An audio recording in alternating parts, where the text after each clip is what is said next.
दूसरा विश्व युद्ध के बाद दुनिया ने कसम खाई थी कि ऐसा युद्ध दोबारा नहीं होगा। संयुक्त राष्ट्र बना, कूटनीति को महत्व मिला, युद्ध को अंतिम विकल्प माना गया। लेकिन आज हालात क्या हैं? यूक्रेन जल रहा है, मिडिल ईस्ट बारूद के ढेर पर है, ताइवान एक चिंगारी बन चुका है, महाशक्तियां फिर से हथियार जमा कर रही हैं। तो सवाल उठता है, क्या दुनिया तीसरे विश्व युद्ध की तरफ है? और अगर हाँ, तो इसके पीछे सबसे बड़ी वजह क्या है? आज हम इसी सवाल पर गंभीरता से विश्लेषण करेंगे। अमेरिका की गलत भू नीतियाँ और उनका वैश्विक असर। दूसरे विश्व युद्ध के बाद अमेरिका सबसे बड़ा ताकतवर देश बन गया।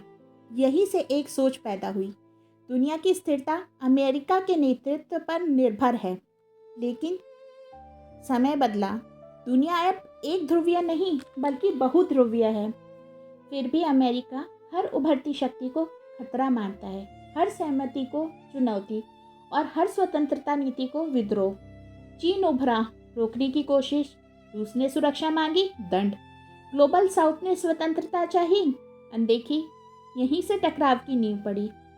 रूस यूक्रेन युद्ध को अक्सर एक तरफा दिखाया जाता है।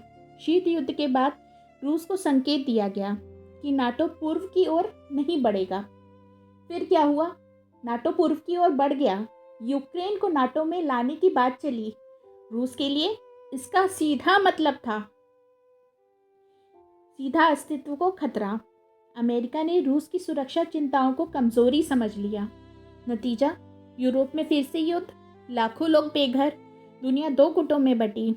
यह युद्ध सिर्फ यूक्रेन का नहीं, महाशक्ति का टकराव था।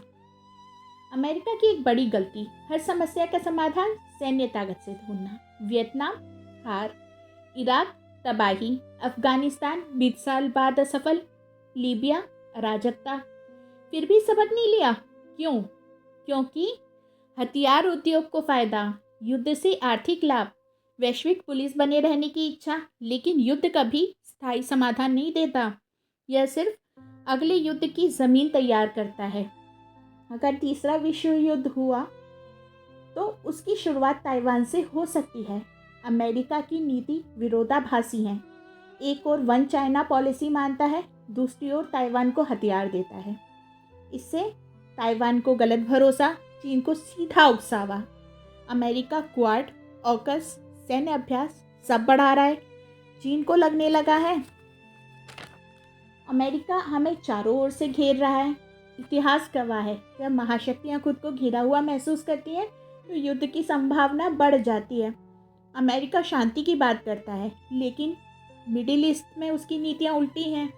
इजराइल को बिना शर्त समर्थन, फिलिस्तीन मुद्दे पर पक्षपात, इराक और लीबिया में सत्ता परिवर्तन।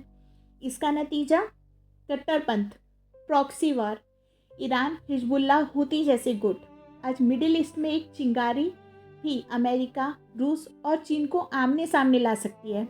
अमेरिका अब युद्ध के बिना भी हमला करता है। जानते हैं कैसे? आर्थिक प्रतिबंधों से। डॉलर और स्विफ्ट सिस्टम को हथियार बनाया गया। लेकिन अब दुनिया जाग रही है। ब्रिक्स का विस्तार, लोकल करेंसी ट्रेंड, डॉलर से दूरी। आर्थिक युद्ध देशों को बांटता है, संवाद खत्म करता है, शत्रुता बढ़ाता है। विश्व युद्ध सिर्फ हथियारों से नहीं, आर्थिक टूटने से भी शुरू होता है। एशिया, अफ्रीका, लैटिन अमेरिका यह दुनिया का भविष्य है। लेकिन अमेरिका उपदेश देता है, शर्तें रखता है, सम्मान कम देता है। जबकि चीन इंफ्रास्ट्रक्चर देता है, निवेश करता है, हस्तक्षेप नहीं करता। नतीजा, दुनिया का सबसे बड़ा हिस्सा सबसे दूर जा रहा है। एक बटी हुई दुनिया युद्ध के बहुत करीब होती है। विश्व युद्ध तब नहीं होता जब लोग युद्ध चाहते हैं, बल्कि तब होता है जब घमंड बढ़ जाता है, संवाद टूट जाता है, डर नीति बन जाता है। अमेरिका की गलत नीतियां ने विश्व तोड़ा, गुट बनाए, टकराव को सामान्य बना दिया। दुनिया आज 1914 सी लगने लगी है, जहां एक गलती सब कुछ बदल सकती है।